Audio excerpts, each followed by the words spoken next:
네, 안녕하세요. 배탈트 연출의 조승환입니다. 반갑습니다. 네, 저희 자리에서 이야기 이어가도록 하겠습니다. 오늘 저희 저희 대화는 한 50분 정도 진행이 될 것 같고요. 여러분들에게 뒤에 또 질문하는 시간 끝나고 난 다음에 여기 나가면서 하이파이브회를 하는 그런 시간을 함께 갖도록 하겠습니다. 어제 보니까 729만 정도 됐고 이제 뭐 한 730만을 넘겼을 것 같은데요. 깐영화제부터 시작돼가지고 이렇게 길다면 길고 아니면 또 뜨겁다면 뜨거운 여름을 보내시고 오늘 또 관객들을 처음 만나시는 소감을 좀 먼저 듣고 이야기 이어가도록 하겠습니다. 일단 뭐 대단히 감사드리고요. 뭐 처음에 영화의 뭐 1편하고 톤 앤 매너가 너무 달라서 이게 당황하신 분들도 계시고 막 그러신데 저희는 뭐 어쨌건 최선을 다해서 저희의 목적 방향을 향해서 달려왔는데 이렇게 많은 관객분들께서 또 영화를 관람해 주셔서 대단히 감사드리고 무엇보다 오늘 이제 공식적인 GV 행사는 오늘이 마지막인데 이 자리를 황정민 선배님과 함께 할 수 있게 돼서 그리고 우리나라에서 배우 연구소를 가지고 계신 유일한 우리 백은하 기자님과 함께 또 진행하게 돼서 여러분들을 또 이렇게 마지막으로 만날 수 있다는 것에 대단히 감사드리고 반갑고 그렇습니다. 네, 감사합니다.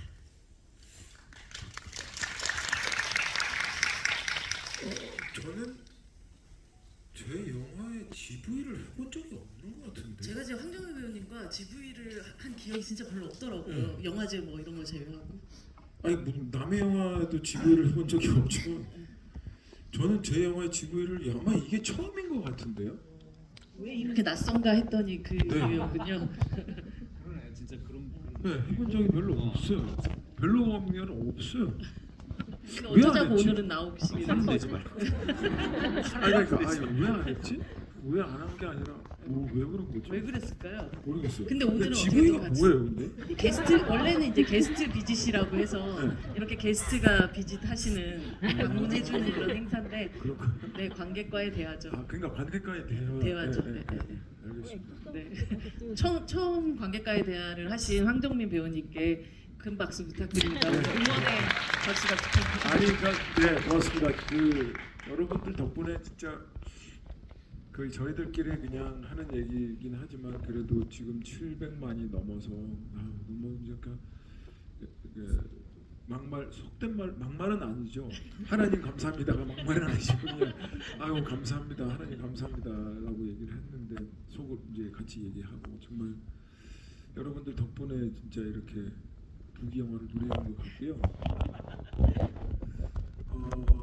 1편과 2편을 한 사람으로서 저는 3편이 더 기대가 된다라는 생각이 또 들어요. 네. 사실 저도 칸 영화제에서 처음 보고 또 다시 오늘을 준비하면서 1편을 다시 보고 다시 2편을 이어서 보게 되면서 1, 2편에서 좀 이어지는 부분들이 꽤 많이 있었구나 다시금 좀 발견하기도 했었는데요.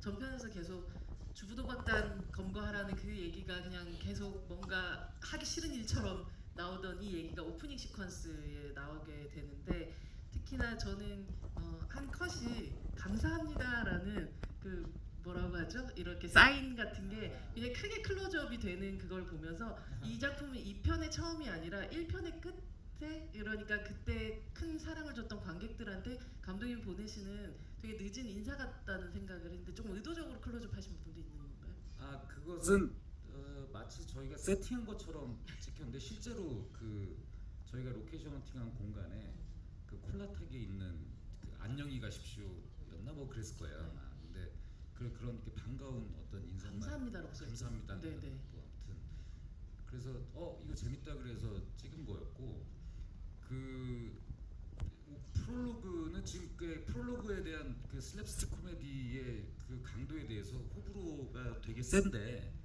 근데 저는 이제 저의 나름의 제 딴의 계산은 그런 거였어요. 1편을 관객분들이 기억하실 굉장히 밝고 경쾌한 톤으로 계속 흘러가는 영화로 생각을 하셔서 근데 실제로 사실 1편을 보면 그 범죄의 수위가 범죄가 되게 강도 높은 수위의 범죄인데 워낙 거침없이 그냥 달려가니까 그 되게 명랑하고 코믹한 인상으로 해피엔딩이고 하니까 남아있죠. 그래서 워낙 오랜 시간이 흘러서 그 관객분들께서 1편을 느끼셨던 그 경쾌함으로 시작을 해놓고 그 프롤로그가 끝나고 나면 이제 자 생각보다 빠른 속도로 하강합니다 하고 이제 확 가는 전략이어서 어떻게 하면 프롤로그를 조금 더 시각적으로 훨씬 더 좀 이렇게 탕탕 튀는 방식으로 할 수 없을까? 뭐 그래서 훨씬 더 이렇게 몸개그도 많이 쓰고 실제로 보시면 거기가 저희 촬영한 데가 성남에 있는 건물이었는데 그 계단이 사실 안전상 그렇게 되게 많은 사람들이 이동을 해본 적이 없어가지고 되게 위험할 수 있거든요. 그래서 거기 저희 제작부들이 사실은 몇 달에 걸쳐가지고 계속 안전 점검하고 뭐 오히려 그렇게 웃기는 장면 찍다가 더 다치거든요. 센 장면보다. 그래서 나름 그 말씀하신 것처럼 관객분들에게 어떤 자그마한 보답의 의미로 시작을 해서 본사건으로 들어가려고 하는 생각은 있었죠. 네. 15년도니까 지금 이제 9년이 지난 시간 동안에 황정민 배우도 그 사이 뭐 작품도 굉장히 많이 하셨고 또 우리 모두가 그렇듯이 조금씩 나이도 들어가고 이 어떤 자신의 개인적인 또 뭐 육체적인 정신적인 생각적인 그런 변화가 이 서도철의 캐릭터 자체의 변화에도 반영된 부분이 좀 있었을까요? 아니요, 저는 없다고 생각했었거든요. 네. 없다고 생각했고, 그러니까 없어야 된다고 생각했었어요. 그러니까 뭐냐면 그 황정민은 늙지만 서도처럼 늙지 않는다라는 어떤 그 이미지를 심어주고 싶었고, 그 다음에 관객분들이 그 9년이라는 시간을 따져보면 9년이지만 베테랑 원을 극장에서 보시고 나서 또 뭐 TV에서든 그 왜 때때마다 명절날도 하고 하니까 그게 얼마 전에 봤던 영화였는데라는 그 이미지나 어떤 느낌들이 많아서 그렇게 9년이라는 시간이 흘렀다라는 거에 대해서 잘 인식을 못 하셨었어요. 제 주변에 있는 저도 그렇게 내 됐었어요. 친구들도 그랬고 벌써 그게 그렇게 됐어? 라는 얘기들을 많이 들어서 그렇다면 좀 더 그때랑 2편에서도 그때랑 비슷하게 아니면 거의 똑같은 에너지로 가져가야겠다라고 저는 노력을 했었어요. 근데 이제 여기 마케팅 하시는 분들이 9년 전이든 뭐든 지금 뭐 이렇게 요즘이든 변한 게 없는 소도철 뭐 이렇게 해서 이제 마케팅을 하셨는데 잘못하신 것 같습니다. 뭐 큰 변화는 뭐 이런 건 변함이 없어. 큰 변화 별로 없는데 그냥 좀 뛰는 거 조금 더 힘들어 보인다 뭐 이런 정도 느낌이었던 것 같은데. 아니 거기는 진짜로 힘들었어요. 너무 추워서 힘들었어요. 네, 뛸 때 힘들었고. 그 아무튼 그 감독님한테도 그랬어요. 3편은 내가 뛸 수 있을 때 그 많은 시간을 기다리지 말고 뭐 9년 동안 기다릴 이유 없다. 그냥 조금 짧은 시간 안에 해서 빨리 3편을 제가 했으면 좋겠습니다. 라고 말씀드렸습니다. 네, 여러분들도 아마 더 빠른 시간 안에 다음 이야기를 이어서 들을 수 있지 않을까 싶긴 하네요. 9년은 안 걸리겠죠. 최대한 4년 안에 만들도록 노력하고 있습니다. 고무션입니다. 얼마 전에 또 뭐 정만식 배우 그리고 정혜인 배우, 황정민 배우의 이 서울의 봄 유니버스 캐스팅 뭐 이런 것들도 화제가 되기도 했었는데 또 장윤주 씨가 오프닝 시퀀스에 굉장히 큰 활약을 하시는데 현봉식 배우하고의 캐스팅이 또 보면 세자매와 뭐 몸값을 잇는 어떤 뭔가 이 두 배우의 인연까지도 고려한 방식의 캐스팅인데 감독님이 이제 이런 캐스팅을 하는 것조차도 굉장히 재미있게 그들의 인연까지도 고려해서 하신 건지 아니면 우연히도 했는데도 그렇게 된 건지 궁금하네요. 솔직히 말씀드리면 현봉식 배우는 제가 되게 좋아하는 배우여서 이 배우하고 한번 해보고 싶다. 왜냐면 그 배우는 그냥 딱 얼굴을 클로즈업 하는 순간 그냥 사연이 있잖아요. 그렇죠.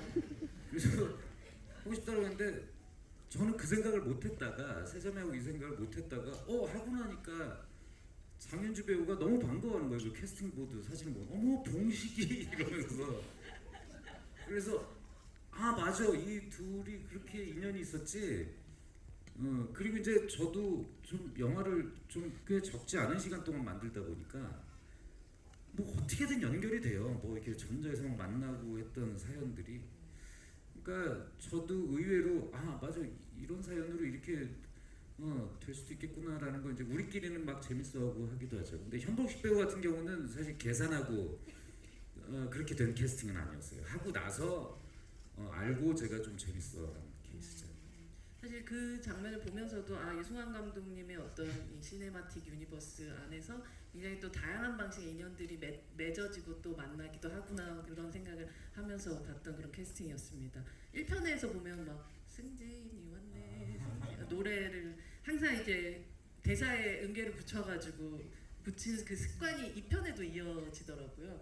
이런 어떤 사소하지만 좀 서도철의 어떤 습관이라든지 행동을 의도적으로 이음새를 가지고 뭐 만들어서 세팅한 부분들 같은 게 있으세요? 네, 있죠. 그러니까 어쨌든 그 1편의 그런 좋은 기억들 관객분들이 가지고 있는 그 서도철이라는 인물에 대한 캐릭터에 대한 그 양념 같은 거잖아요. 따지고 보면 근데 그런 것들을 조금 더 일부러 착용한 거죠. 예, 그래서 서도철은 이런 인물입니다라는 거를 한 번 더 각인시켜 주는 거. 그래서 일부러 좀 꺼내서 그 서랍에서 꺼내서 쓰기도 하고 했어요.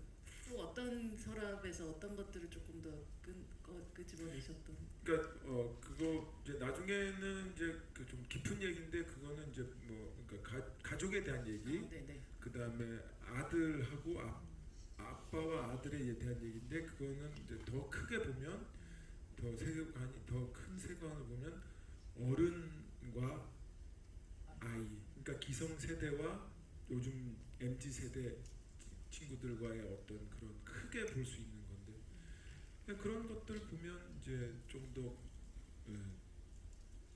사과할 수 있는 기성 세대 우리는 이제 그런 세대들을 바라보지 않았고 늘 우리는 원했는데 저가 어렸을 때 우리 아버지 세대한테도 사과를 받아보고 싶은 하지만 그런 그러니까 하여튼 그런 것들이 다 연결해서 그냥 관객들한테 조금은 그런 것들이 좀 짠하게 아니면은 이게 옳은 거지 맞아 이렇게 그래야 성장이라는 단어에서 아이도 성장하고 어른들도 성장하는 거니까 그러니까 이렇게 좋게 봐주시겠지라는 어떤 그게 더 깊은 것들이 뭔가 있죠 세계관이. 그 고깃집 회식 장면에서 감독님 박선우의 거울샷에 대해서 인상 깊게 보신 분들이 굉장히 많이 있으실 것 같아요. 굉장히 힘 주어 찍으신 장면이기도 하고 그 장면에 대해서 조금 연출의 변을 좀 들어볼 수 있을까요? 그게 이제 거기서 그 인물들이 포커스가 모두 다 맞는 그 방식으로 만든 것은 그 제가 그 필터를 좋아하는데 스플릿 필터라고 요즘은 잘 안 쓰는 그러니까 70년대 미국 영화에서 유행했던 방식의 촬영인데 약간 서도철과 그러니까 박선우가 사실은 서도철의 어떤 거울이라고 생각을 했었어요. 그러니까 사실은 뭐 몽따주가 비슷하잖아 뭐 얘기하고 하는 것이 그 현장에서 어떤 한 순간을 봤을 뿐인데 박선우란 인물에 대해서 순간적으로 뭔가 애정이 생기는 것은 자신의 젊은 시절의 그 어떤 그 열혈 경찰로서의 모습 그리고 1편만 보더라도 1편 보면 그 사실 서도철이 초반에 그 중고차 절도단 이 잡을 때 보면 그 현장에서 증거도 조작하고 그러거든요. 이렇게 자기 머리에 막 피내고 뭐. 그렇죠. 그러니까 그게 웃기게 표현돼서 그렇지 사실은 증거까지 조작을 하는 경찰이었단 말이에요. 그러니까 어쨌건 이 사람은 자신의 어떤 한 단면을 보여주는 거울이기도 하고 터널 같은 데서 보면 막 이렇게 그림자가 막 보이는 것이 어떻게 보면 서도철의 그림자일 수도 있겠다라는 생각을 해서 그래서 같은 면에서 이렇게 그 정상적으로 이렇게 액션 리액션을 이렇게 나눠가지고 찍는 방식이 아니라 한 프레임 안에서 모두가 포커스가 맞는 방식으로 연출을 하려겠죠. 근데 그게 이제 현장에서 요즘에 너무 안 쓰는 테크닉이니까 현장에서도 좀 막 이상하지 않을까 막 사람들이 이제 그렇게 생각하는 사람들도 있었고, 근데 이제 대부분 요새 안 보던 거니까 또 뭐 신선하지 않을까 뭐 이러고 만들기도 했죠. 사실 뭐 복제폰이라는 표현을 쓸 수도 있는데 쌍둥이폰이라는 표현을 쓴다거나 그 이후에 두 사람의 눈을 클로즈업한 것이 이렇게 교차적으로 이어진다거나 끊임없이 두 인물을 같은 선상에 놓고 한번 보게끔 만드는 그런 의도의 연출들을 계속 하셨던 것 같아요. 그렇죠. 근데 이제 복제폰 쌍둥이폰 표현은 사실은 좀 그런 의도라기보다는 그건 아마 한 선배의 의견이었던 것 같은데, 이게 관객들이 들을 때 복제폰이라고 전달을 하게 되면 이게 전달이 안 될 수 있으니 오히려 조금 더 친절하게 풀어서 설명하는 것이 낫지 않을까라고 해서 아마 그게 이제 복제폰을 쌍둥이폰이란 표현으로 바꿨던 것이 솔직한 의도고, 그 프레임 안에서 그렇게 서로 뭔가 이렇게 그 극단적인 클로즈업으로 배치하면서 프레임 안에서 뭔가 이렇게 힘의 균형이 이 바뀌고 하는 것 같은 느낌을, 그러니까 초반부 식당에서 회식할 때는 서도철의 얼굴이 화면 왼쪽에 훨씬 크게 잡히는데 네, 터널에 가면은 그 위치에 그 박선우의 얼굴이 훨씬 크게 잡히고 그렇죠. 작게 보이죠. 뭐 이제 그런 식의 그 권력이 막 바뀌고 하는 것들을 제 딴에는 그렇게 계산을 하면서 만들었죠. 사실 뭐 정혜인 배우 되게 쌍둥이 같으시잖아요. 똑같죠. 네. 헷갈려요, 막 현장에서. 그렇다 칩시다. 몽타주가 닮았잖아 뭐 이런 표현도 사실은 나오기도 하고, 실제적으로 성격 그 안에서의 그 과거의 정말 서도철 같은, 흔히 여기서 뭐 사람 때리고 싶어서 형사된 놈이라고 막 얘기하는 그런 어떤 이제 물불 가리지 않았던 어떤 부분들을 되게 비슷한 부분이 있기도 했었던, 되게 과거의 서도철 같은 사람이 바로 박선우라고 볼 수가 있는데, 진짜 현장에서 정인 배우하고 함께 작업을 하시면서 이런 점은 나하고 뭐 외모뿐 아니라 모든 것이 좀 닮았네라고 생각했던 어떤 순간 같은 게 있으세요? 정혜인이란 배우와 황정민이란 배우.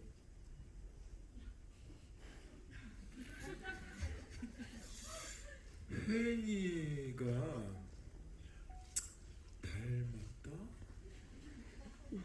아니 그러니까 그 친구가 그러니까 작품에 대하는 태도? 그건 뭐 어쩔 수 없이 당연히 열심히 하는 거야. 뭐 다 누구나 하는 거니까. 그거보단 그러니까 조금 책임감이 되게 강한 친구예요. 장남이어서 그런가 봐요. 그러니까 자기 스스로가 조금 그 마이너스가 되더라도 주변 사람들을 위해서는 자기께 마이너스 되더라도 책임감 때문에 하는 게 분명히 있어요. 그러니까 그런 것들 보면 저도 장남이라서 그런지 몰라도 그러니까 그러니까 그런 것들이 조금 비슷한 것 같고, 또 하나는 체력이 좋아요. 저는 저 나름대로 체력이 되게 좋다고 생각하거든요. 지금은 아니지만, 근데 체력이 되게 좋아요. 애가 통뼈야. 통뼈. 네. 네. 만져보실래요? 그러니까 둘이 싸우면 제가 아파요. 원래 저는 잘 안 아프거든요. 근데 뼈가 딱딱해요. 또 하나는 억지로 맞추려니까 힘들어 죽겠다. 하나 더 맞춰보시죠.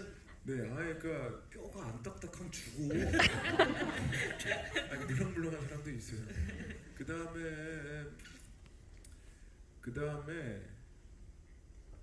그러니까 눈이 깊어요. 맑아요. 맑으시네요. 되게 깊고. 방금 비웃은 사람 누구예요?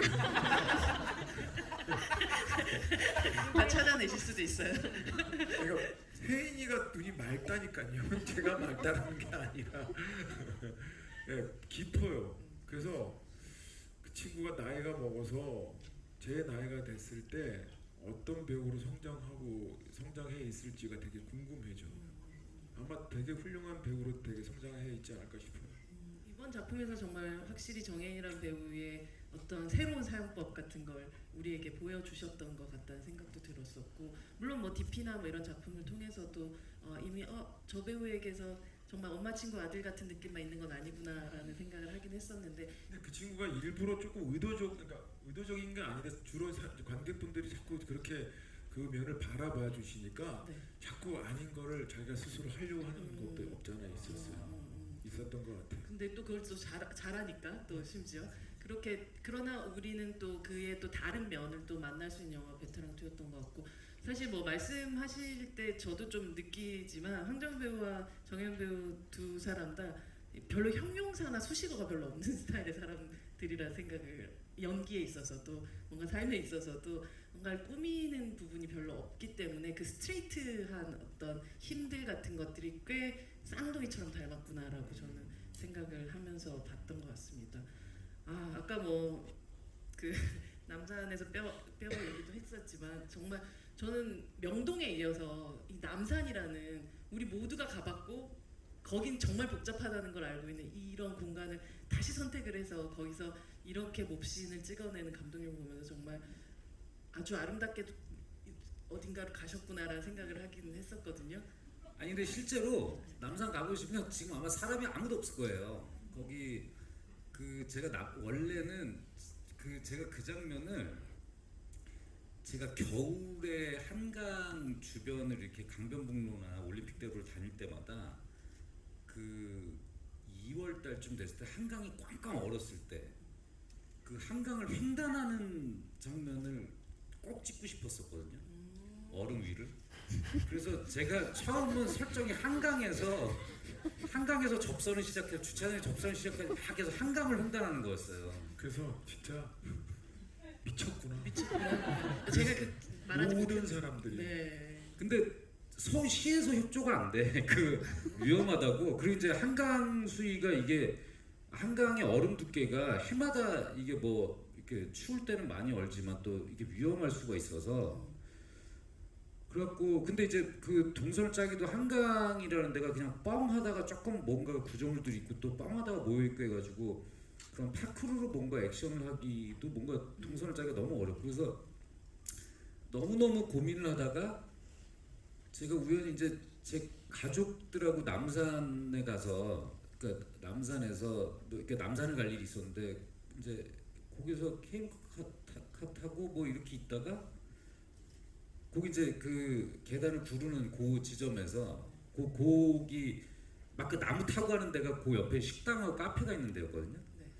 그 거기서 차를 마시다가 여기에서 떼굴떼굴 그러면 되게 아프겠다 생각이 들면서 그럼 여기에서 굴르려면 어디서부터 시작을 해야 되지? 그리고 이제 제가 역으로 이제 올라가서 이렇게 가서 열쇠들이 이렇게 있고 여기서 이렇게 뛰고 이렇게 되겠네 하다가 광장까지를 간 거예요. 그래서 저희 이제 제작진들한테 이 광장을 크리스마스 기간에 축제하는 분위기로 만들고, 그래서 뭐 푸드 트럭이니 뭐니를 이제 다 세팅을 하고 거기에 이제 한 뭐 많게는 400명이 온 날도 있고 뭐 150명, 200명씩 이제 추운데 저 보조 출연자분들이 오셔가지고 그 분위기를 이제 다 만들어내서 그렇게 만든 거죠. 그래서 지금 아마 그 영화를 보고 남산을 그 분위기를 즐기시러 가시는 분들이라면 사기당하시는 겁니다. 누군가는 사랑의 자물쇠를 채우는 곳을 보시자마자 여기서 어떻게 구를까를 먼저 생각하는 감독님의 어떤, 그쵸. 저걸 몇 바퀴를 굴러야 사람이 아픈가, 뭐 이렇게 머리는 어느 쪽으로 찍혀야 아플까 이런 게 자꾸. 저는 정말 보면서 이게 도수 치료 신이라고 치료. 뼈가 막 맞춰지는 느낌, 뼈가 다 부서졌다가 다시 막 붙고 막 이런 느낌이 들기도 했었는데, 뭐 옥상 씬 같은 경우, 옥상에 비 오는 씬 같은 경우는 살이 베이고 막 에이는 그런 느낌 같은 거 들기도 했었고, 배우로서는 사실 아까 뭐 한강 이런 아이디어 들었을 때도 미쳤구나 이렇게 생각을 하셨겠지만, 이런 씬들도 가히 정상은 아닌 느낌이 들잖아요. 이런 씬을 시나리오에서 받고 얘기를 들었을 때는 이거 지금 아주 쾌감이 끝내주겠는데 라는 느낌으로 접근하시나요? 아니면 고통을 어떻게 잘... 왜냐하면 저는 그 예전에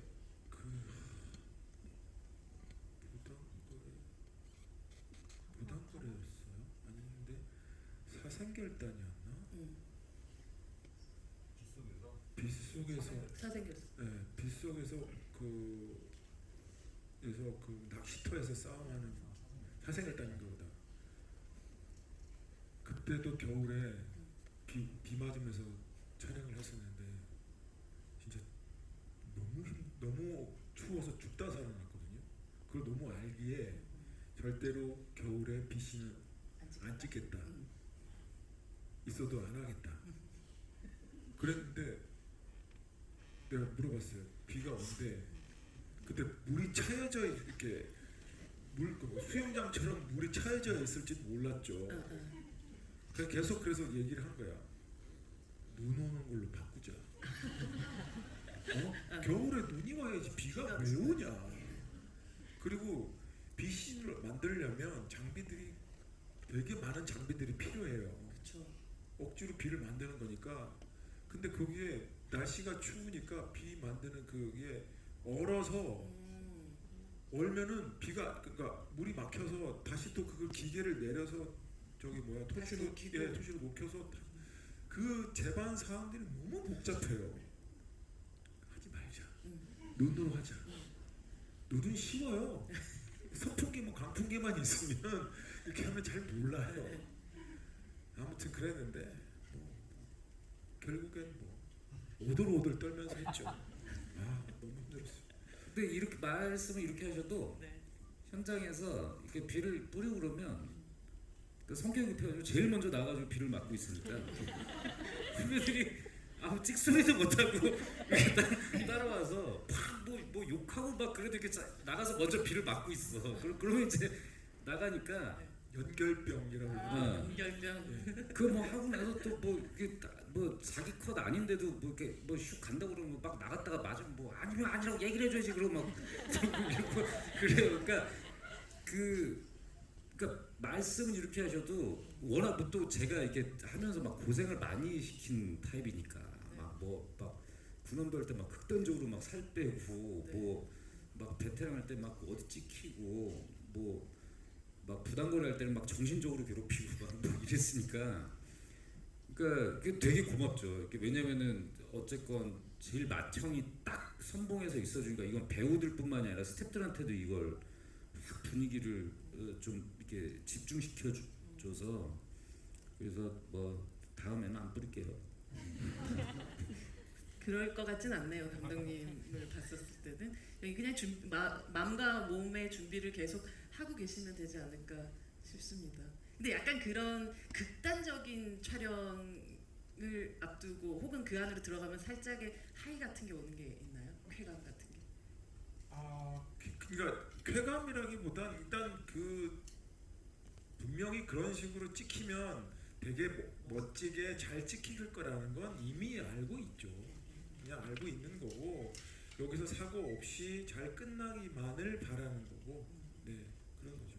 결국은 굉장히 인상적인 두 번의 시퀀스가 만들어졌었던 거는 확실한 것 같아요. 저도 계속 깐네에서 보고 나가지고도 베테랑 2 하면 머릿속으로 떠오르는 두 장면이 딱 그 장면이었기 때문에 아마 배우들의 이제 뼈를 갈고 사실 정말 온몸이 다 얼어붙을 것 같은 그 촬영이 보람 있는 촬영으로 마무리가 됐던 것 같습니다.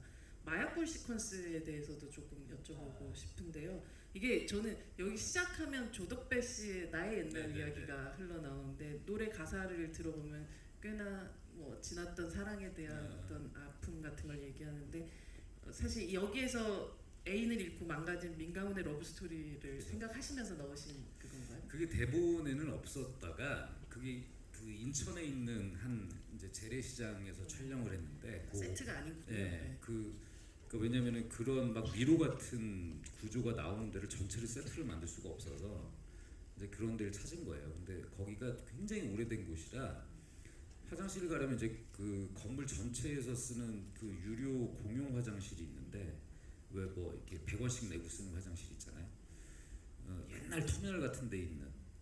근데 그러니까 물론 우리가 이제 섭외를 해가지고 이렇게 저희가 갈 때마다 돈을 내고 쓴 건 아니었고 근데 화장실 가려면 좀 이제 한참 현장에서 나와서 이렇게 걸어서 올라가고 해야 되는데 새벽에 밤 장면이니까 야식을 먹고 나서 아주 늦은 시간에 아무도 없을 때 제가 혼자 화장실 가는데 거기 그 관리 사무소에서 라디오를 항상 틀어놓으세요.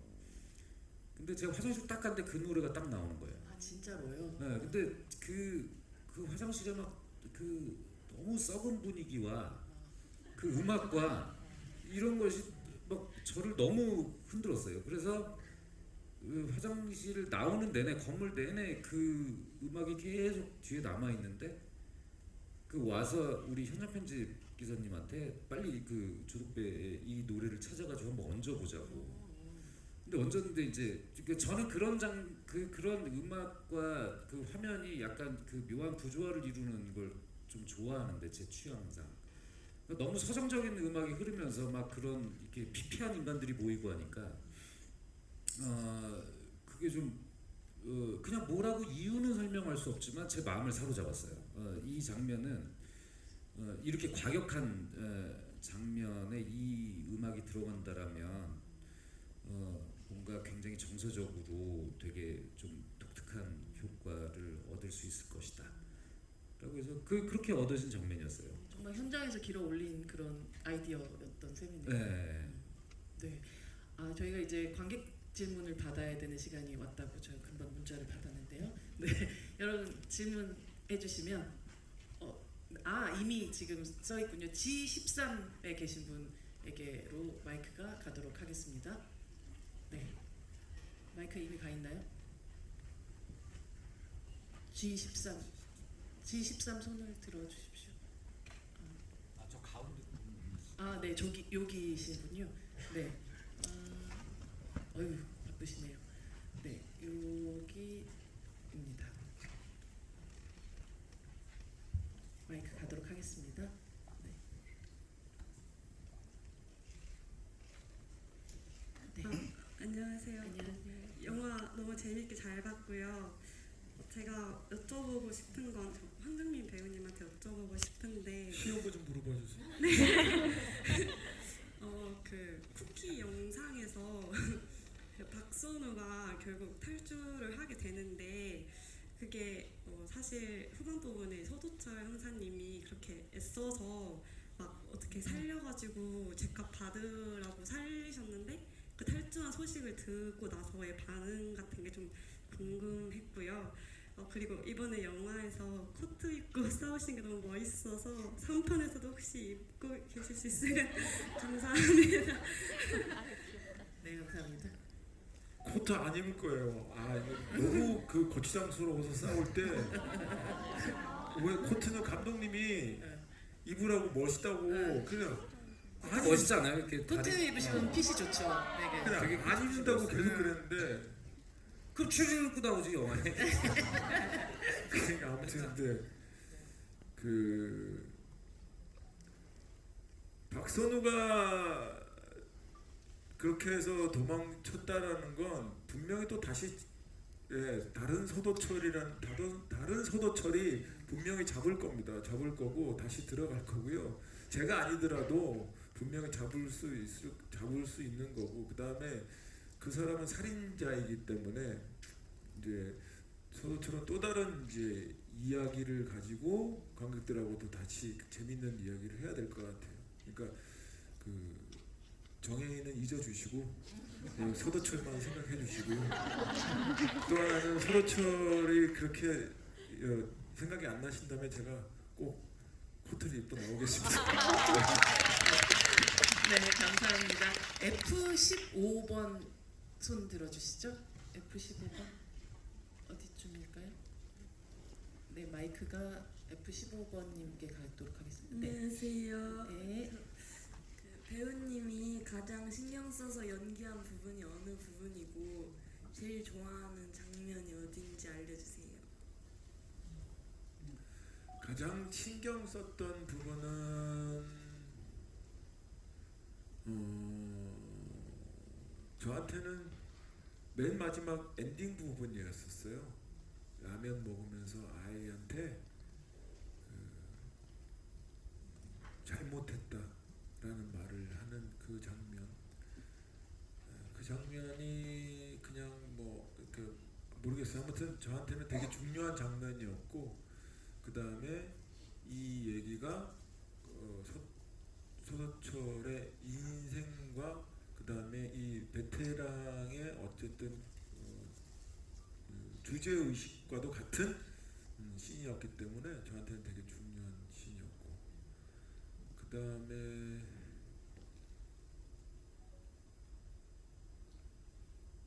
뭐라 그랬죠? 마음에 드는 장면이요. 마음에 드는 장면 딱히 없는데 아니요, 그러니까 1편에 우리 저기 그 형사들이 이렇게 일렬로 이렇게 앉아 있는 장. 아니요, 아니요, 그러니까 1편에서 이렇게 걸어 나오잖아요. 네네네. 빨간색 그 옷 입고 우리 여기 이제 베테랑 2에서도 이제 형님 밥 먹으러 갑시다 그러고 쫙 걸어 나오잖아요. 저는 그 장면이 좋아요. 네. 그러니까 그 장면일 때 비로소 이렇게 뭔가 베테랑의 시작을 알리는 어떤 포문을 여는 약간 뭐가 돋죠? 소름. 예, 소름이 돋죠. 네네. 단어가 그래가지고 풍양호 때문에 제가 갔다 왔어요. 풍양고 오늘 아침에 왔어요. 베트남 갔다가. 아무튼 그랬는데 소름 돋는 장면이었습니다. 네. 몸도 마음도 정신도 잘 챙기셔서 베테랑 3를 향해서 달려가셨으면 좋겠습니다. 그 라면 직접 끓이신 거라면서요? 네. 직접 제가 이제 끓이기도 하고 왜냐면 빨리빨리 해야 되는데 그 이제 너무 우리는 이제 빨리 주어진 시간 안에 이제 해야 되니까 빨리 촬영을 해야 되는데 이 소품팀들이 내가 먹으니까 너무 잘 주려고 자꾸 이제 하는 거예요. 근데 솔직히 관객분들은 잘 모르시니까 그러니까 뜨거운 물에 면이 풀리든 안 풀리든 상관없이 네. 그냥 보이기만 하면 되니까 네. 맛은 중요하지 않잖아요. 네. 그래서 이제 제가 빨리빨리 그냥 좀 끓이기 위해서 좀 그렇게 했죠. 많이 짰나 봐요, 근데 실제로도. 짠 게 아니고요. 그냥 맹물에 뜨거운 물에다가 물에다가 면만 삶아놓고 넣어서 넣었어요. 그냥 라면처럼 먹는 거예요. 그럼 그러니까 뭐 사실은 요리라고 할 수 없는 어떤 연기를 위한 그런 소품을 네. 만드셨던 셈이네요. 네, C13 분이십니다. 이쪽 좀 되겠네요. 네. 네, 저는 유승환 감독님한테 질문 드리고 싶은데요. 그 이제 액션 씬을 보면은 유독 뭔가 CG가 안 들어간 것 같고 뭔가 되게 아날로그로 하신 느낌이 되게 많이 들거든요. 그래서 그거에 대한 뭐 강조님의 철학 같은 게 있으신지 의도가 있으신지 궁금하고 그래서 3편에서도 어떤 그런 CG를 최대한 배제하고 작업을 하실 생각이신지 궁금합니다. 거창하게 무슨 철학이 있어서 그런 건 아니고요. 그냥 블루매트에서 연출하는 걸 잘 못해요. 그러니까 이걸 다 상상하면서 어떻게 그러니까 이게 아주 그런 쪽으로 되게 연구 많이 하시고 공부 많이 하신 감독님들은 이렇게 뭐 어느 정도 각도에 뭐가 있다 막 이런 설명들이 되는데 저는 뭐가 다 있어야 돼요 현장에. 그래서 실제로 그 그린매트에서 찍는 거를 너무 안 좋아해서 세트에서 촬영하면 요즘은 대부분 이렇게 블루매트 해놓고서는 거기를 이제 그 배경을 합성을 하는데 저는 그냥 옛날처럼 우리가 홀이라고 하는 호리전트라고 하는 그 사진을 출력해가지고 그냥 대놓고 밀수 때부터 그 옛날에 하던 방식으로 했거든요. 근데 그 눈에 보여야 그 배우분들도 심리적으로 조금 더 진짜 같은 상황에서 하게 되고 제가 일단 그 상황을 만들 때 그러니까 조금 더 약간 진짜의 상황에 근접해서 할 수가 있으니까. 근데 CG팀들이 들으면은 서운할 수도 있는데 그 CG가 안 들어간 것 같지만 다 또 CGI의 도움을 다 조금씩 디테일하게 받아야 돼요. 요즘 특히 현대 영화들은 가면 갈수록 뭐 이렇게 화면 안에서 걸리는 요소들이 너무 많아져가지고 뭐 안전장치부터 시작을 해서 근데 이제 가급적이면 좀 라이브하게 만드려고 노력을 하죠. 그게 좀 더 진짜 같고. 황정민 배우도 감독님하고 어떻게 보면 비슷한 비슷한 생각을 하고 계신가요? 아니요. 아, 적극적인 CG가 필요합니다. 덜 움직이면서 많이 움직인 것처럼 보이는. 네, 지치네요. 네. 배우님의 생각은 그렇다고 합니다. 네. G5번입니다. G5번. 네, 저쪽에 가겠습니다. 네. 저는 감독님께 질문 드리고 싶은데요.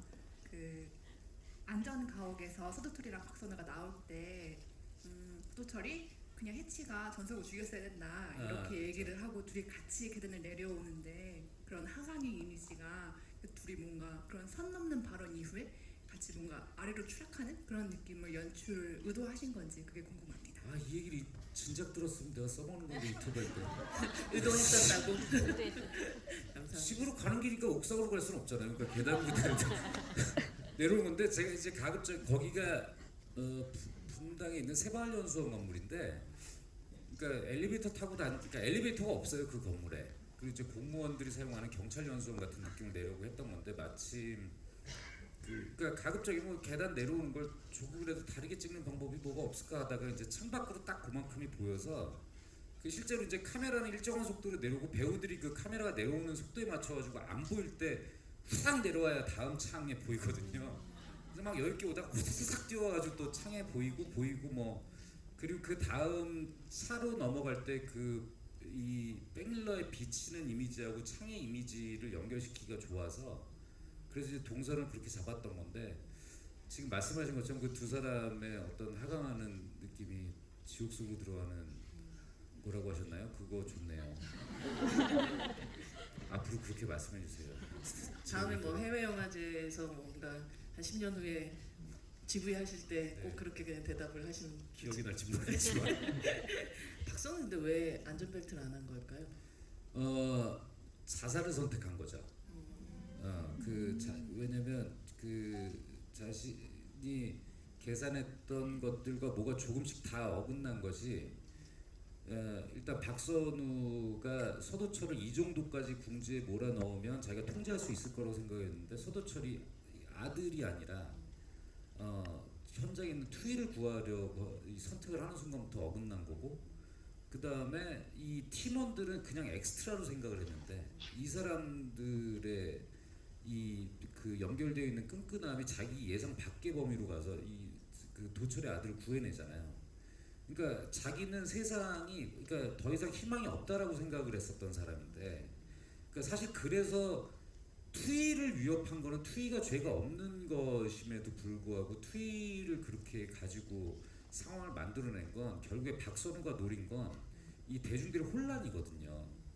그러니까 그냥 사법 체계를 이런 식으로 복수를 해줘가지고 쾌감을 얻는다고 하지만 너희들이 지금 이거에 열광하는 것 자체가 자기가 볼 때는 이것 자체가 너무나 비정상적인 거기 때문에 그러니까 자기가 자만심이 아주 그게 달았던 인물이 그 모든 게 무너져 버리니까 그래서 자기가 어떻게 할 수 있는 방법이 없으니까 저는 자살을 선택한 거라고 봐요. 근데 또 그걸 또 그걸 열심히 살려낸 살려냈어. 거죠. 네.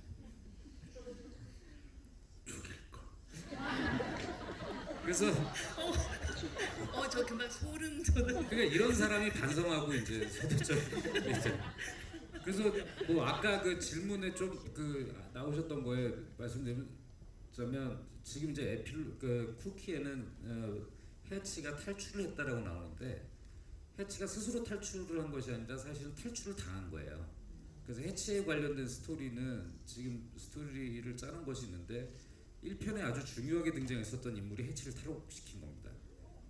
그래서 해치의 스토리는 그렇게 이어지고 베테랑 3편의 이야기는 지금 현재까지 우리가 지금 생각하고 있는 건 서도철이 너무 고생을 해가지고 이제 막 온몸에 다 병이 걸려서 정형외과 이제 도수 치료 받고 뭐 이러다가 자기 도수 치료해주던 사람과 연관된 어떤 범죄를 이렇게 하다가 지금 이제 조금 더 아마도 여러분들이 그러니까 1편에 좀 더 가까운 좀 이렇게 그런 톤 앤 매너에 가까운 리듬감도 그렇고. 네, 그런 모습으로 아마 돌아오게 되지 않을까 싶어요.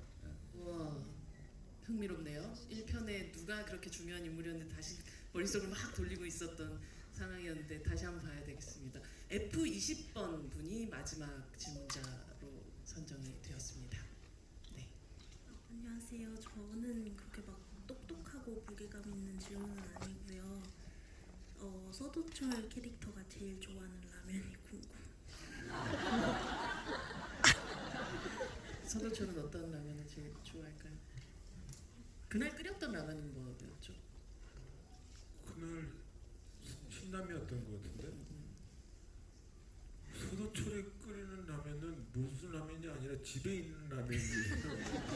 그냥 집에 없으면 라면 그냥 편한 이것저것 가리지 않고 그냥 집에 누가 먹지만 않으면 있는 라면이면 되는데 제가 볼 때 그것은 황정민이 좋아하는 라면이고요. 서도철이 좋아하는 라면은 협찬받은 라면입니다. 아 그래요? 그래서 농심에서 협찬을 받았기 때문에 그렇군요. 네.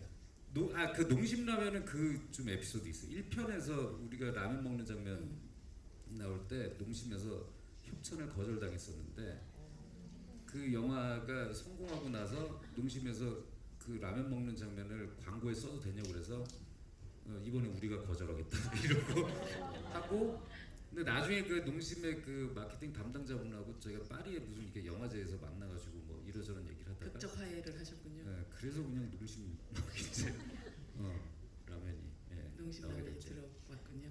사실 뭐 이 작품을 보면서 한국의 베테랑 감독과 베테랑 배우가 만들어내는 이 시리즈를 계속 보고 싶다라는 생각을 하게 됐던 것 같아요.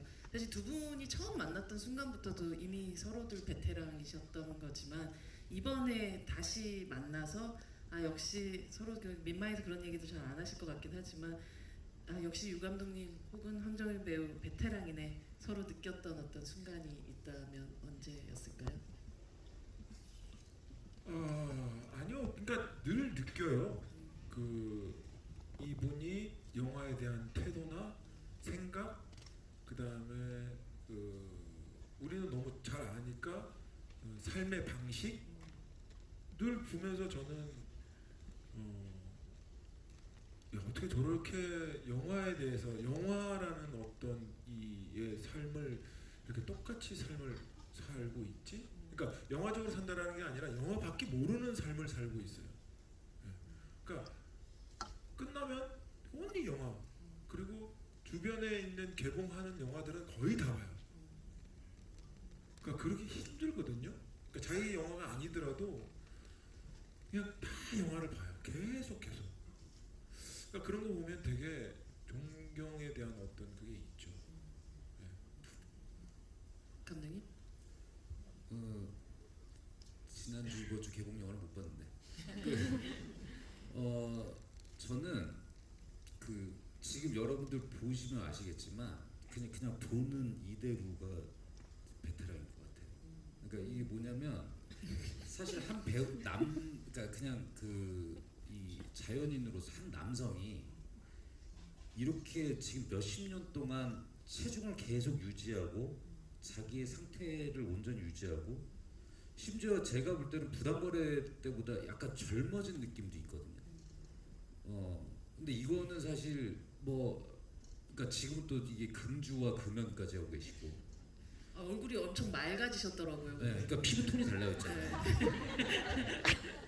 근데 아까 뭐 뛰는 거 힘들다고 하셨지만 사실은 뭐 이렇게 금연을 하는 것이 본인의 건강도 건강이지만 본인이 역할을 하기 위해서 그것을 해내기 위해서 이 자신을 관리를 평상시에 계속하고 그러니까 정말 전문가만이 할 수 있는 그러니까 자신의 몸이 생명이기 때문에 그리고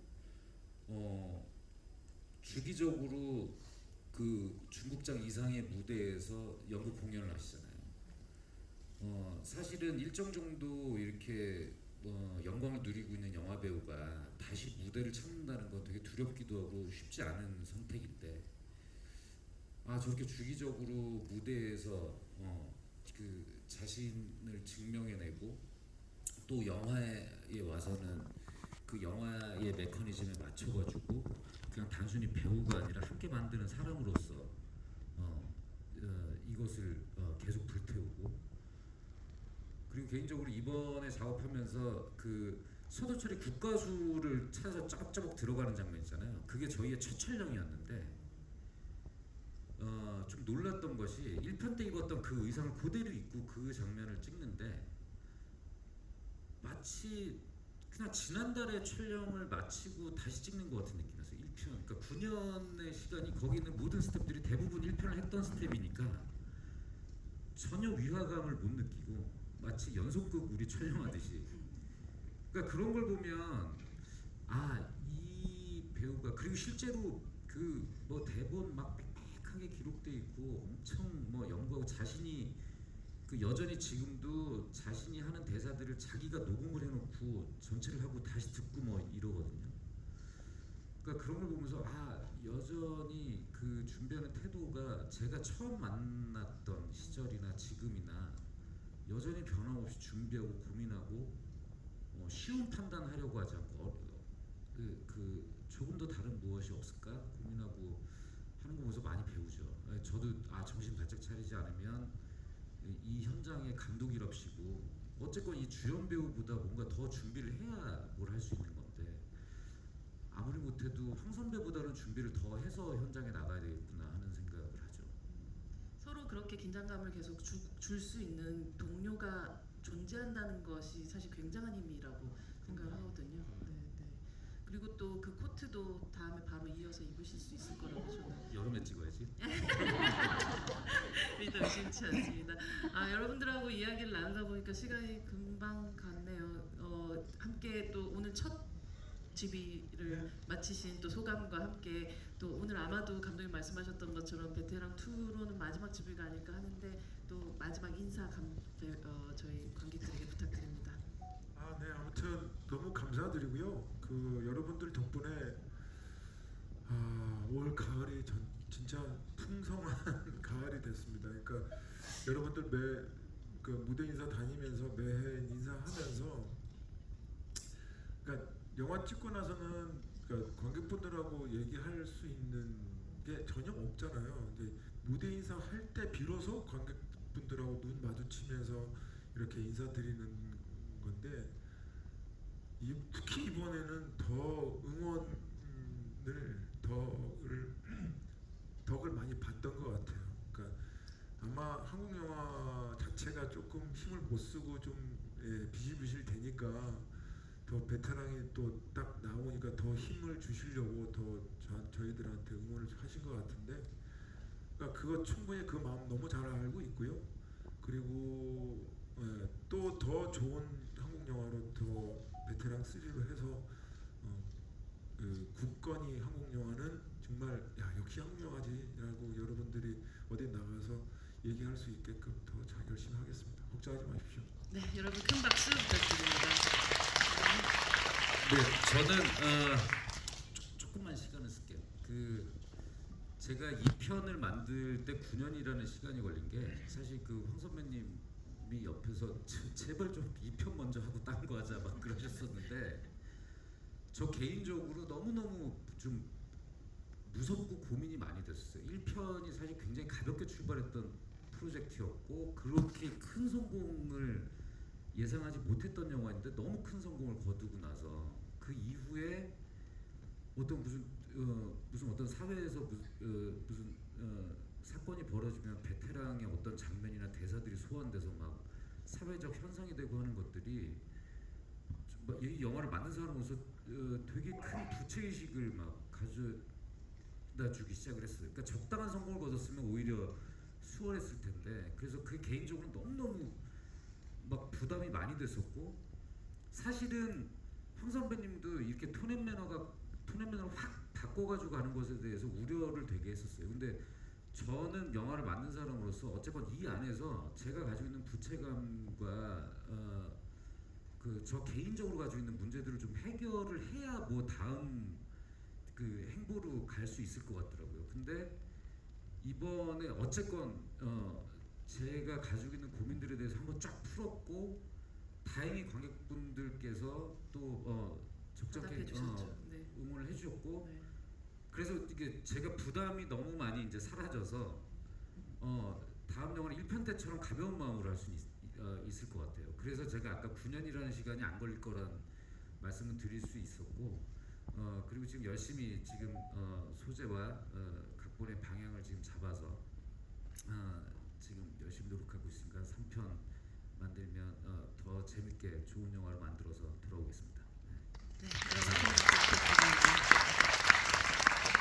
그 오프닝 씬에서 서도철에게 힘내라 했던 그 되게 만화 같았던 그 장면이 사실은 이 감독님과 또 사실 황정 배우가 계속 만들어가는 이 베테랑 시리즈에 저희 관객들이 좀 드리고 싶은 어떤 응원의 말이기도 한 것 같아요. 오늘 이 상영 오늘 지금 끝내고 나가는 이 하이파이브의 순간에 그런 힘내라는 말씀 같이 서로 나눌 수 있었으면 좋겠습니다.